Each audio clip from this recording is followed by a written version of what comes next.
Ah, chers amis, réjouissez-vous une fois de plus, vous allez pouvoir constater votre chance d'avoir enfin parmi les habitants d'Île aux Enfants un être doué d'une intelligence extraordinaire et d'un grand sens de l'organisation. Oh, écoutez, vraiment, oh non, monsieur Travelling, vraiment, c'est trop de compliments en ma faveur. Non, vraiment, vous heurtez ma modestie. Que puis-je faire pour vous? Ah, peut-être signer un contrat, donnez. Quelle prétention, jeune homme! Vous n'avez ni une grande intelligence, ni un grand sens de l'organisation. Mais non, je ne parle pas de vous, voyons. Mais enfin, je parle de moi. Excusez-moi, monsieur Travelling, je n'avais pas compris. Mais ma visite est trop importante pour que je continue à me quereller avec vous. De toute façon, c'est vous, belle Julie, qui êtes concernée par ma nouvelle idée. Génial. Moi? Oui. Quelle catastrophe! Ah, je devine votre joie et votre impatience aussi. Je vais tout vous dire. J'ai décidé de changer cette horreur. Ce bocal, mais il est très joli. Je ne parle pas de ce bocal, mais non, je me fiche de ce bocal, mais de tout ça. Mon kiosque, une horreur! Comment, monsieur Travelling, vous voulez changer le kiosque de Julie? Mais bien sûr, n'est plus du tout à la mode. Et déjà, quelques nouveaux projets que j'ai moi-même dessinés cette nuit et que je vais vous proposer. Vous n'aurez que l'embarras du choix, ils sont tous superbes. Mais je ne veux pas changer mon kiosque et je ne regarderai pas vos projets ridicules. Vous avez décidément, mais de toute façon, c'est du travelling de première catégorie. Ben justement, c'est ça qui m'inquiète. Ah, vous n'avez vraiment pas beaucoup de goût. Hein. Ça m'est égal.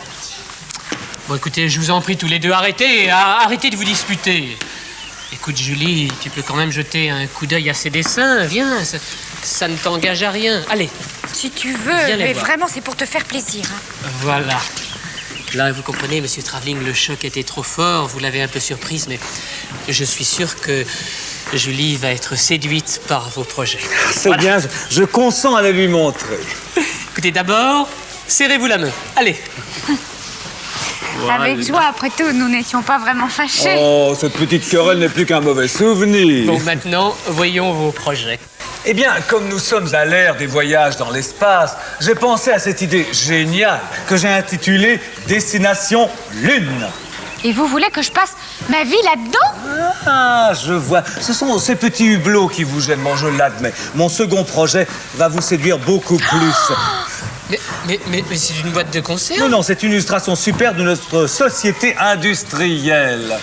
Idée géniale, n'est-ce pas? Mais attendez. Mon troisième projet est encore plus d'avant-garde et je l'ai intitulé Guerre des mondes. C'est un kiosque étudié pour la prochaine attaque des Martiens. Mais ce n'est pas un kiosque, c'est un abri. Oh, faut vivre avec son temps, non?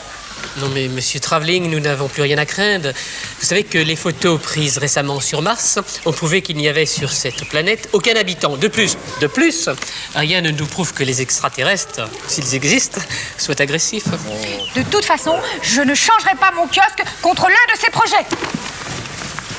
Cette fille est folle. Non, cette fille est folle. De toute façon, j'ai obtenu de monsieur Dusnob, le président de la fête de l'Île aux Enfants, son accord pour changer cette horreur de kiosque. Mais enfin, monsieur Travelling, comprenez-la, mais enfin, ce kiosque, elle y est habitué. Il fait partie du décor de notre île depuis des années. Que dites-vous? Ce kiosque serait une antiquité? Mais oui, nous l'avons toujours connu. Ah, mais alors ça change tout. Je pourrais le faire classer monument historique. Ah, ce serait bon pour le tourisme, non? Écoutez, François, il faut que vous trouviez la date de construction de ce kiosque. Et si elle est assez ancienne, je laisserai ce monument historique à sa place. Bon, je vous laisse. À ce soir. Au revoir. Au revoir. Mais François, le drame, c'est que nous ne savons pas quand ce kiosque a été construit. Ben non. Julie, j'ai une idée. Voilà, Casimir, viens vite, mon vieux. Vite. Me voilà, j'arrive. Bravo, tu es très souple. Casimir, est-ce que la machine à remonter le temps est toujours en état de marche? Bah, évidemment. Formidable. Casimir, va vite la chercher, mon vieux. Vite. Chic, j'adore remonter dans le temps. Mais qu'est-ce que tu veux faire? Eh bien, Julie, grâce à la machine de Casimir, nous allons remonter dans le temps. Et quand nous verrons le kiosque disparaître du décor, nous connaîtrons alors la date de sa construction. Ah, je crois que j'ai compris. Vous êtes prêts? Prêt. Bon, alors nous partons. Allons-y.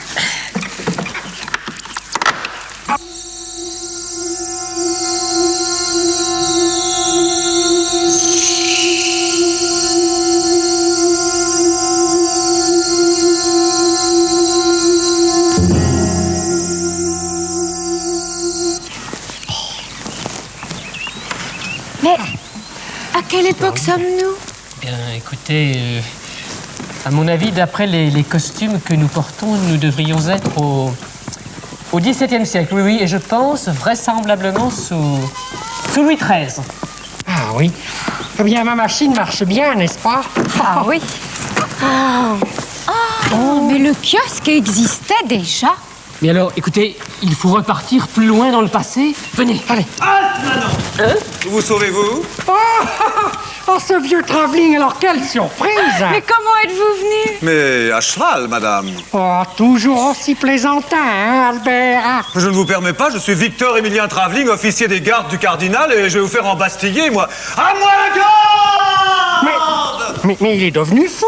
Mais non, mais pas du tout, Casimir. Casimir, Ouais. ce n'est pas le véritable Travelling. Non, celui-ci, c'est un ancêtre de Travelling. Oh, mais dans ces conditions, il faut vite repartir. Oui, vite, filez, Bon, allez. vite. Dépêchons-nous. À tout à l'heure! À tout Dans à l'heure. une autre époque! En route! En route, allez.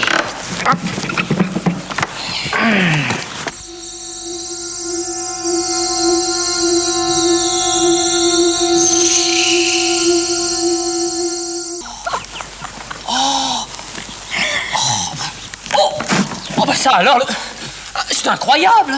Je n'aurais jamais cru que mon kiosque était aussi ancien. Ah ben, cela prouve qu'il est de bonne qualité. Étonnant, Par hein? exemple. Avec Gaulois. Laissez-moi passer. Oh, encore un autre travelling. Je suis le centurion Travelinus. Très rigolo, ça. Silencius, Casimirus Minus. Tu as entendu, François? Il m'a insulté. Casimir, reste calme. À l'époque où nous sommes arrivés, les Romains ont envahi la Gaule et nous sommes des Gaulois, alors... Alors les soldats romains ne doivent pas être loin. Oh, tant pis, hein. Hé, doucement, hein. Partuchare machinem. Oh, Zutus Flutus, hein? Comment dit-on moi en romain? Ego. Ego. Ego, écrasare, nasum, tua. Au secourus, à leur fuite! Partons vite. Partons. Ah. Allons-y. À tout à l'heure, russe. Hop.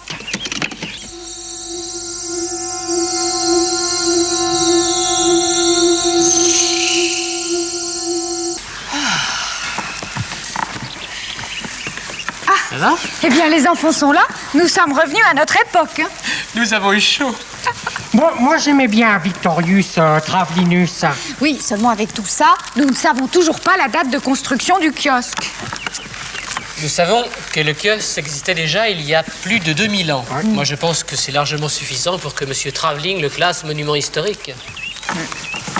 Oh, regardez, le kiosque a disparu. Ça, Mais alors? oui, mais que s'est-il passé? Oh, ça, je ne comprends pas. Moi, je crois que j'ai compris. Quand nous sommes partis, le kiosque était placé juste comme ça, dans l'axe de la machine à remonter dans le temps. Oui. Donc, le kiosque a subi comme nous les effets de la machine. Et c'est pour ça qu'à chaque fois que nous arrêtions dans une époque différente, eh bien, nous le retrouvions là, derrière nous, au même endroit. Mais oui, mais pourquoi n'est-il pas revenu avec nous? Pourquoi? C'est certainement cet Olibrenius de Travelinus qui, en touchant ma machine, a empêché qu'il revienne. Oh là là, mais il faut absolument aller le chercher d'urgence. Bravo, mes chers amis, bravo. Je vois que vous êtes rangés à mon idée et que vous nous avez déjà débarrassés de cette horreur. Ah, bravo. Ne me dites rien. Je cours me mettre au travail et je vais me mettre au travail dès demain. Je commencerai les travaux, ce sera merveilleux. Ce qu'ils sont mignons. Nous n'avons plus une minute à perdre. Il faut de toute urgence retourner chercher le kiosque. Il faut absolument savoir à quel moment il a disparu. Ce devait être en 48 avant Jésus-Christ, c'est ça? Non. Moi, je crois que c'est plutôt 23 après Jésus-Christ. Bah oui, mais c'était en été, moi, je crois. Non, il n'y avait plus de feuilles, c'était en automne. Ah bon? Mais non, c'était au mois de mai. Bah oui, mais de quelle année? Oh là là, Quel travail. Allez, tant pis, en route. En route. À nous deux, Travelinus. Et ça repart. Hop.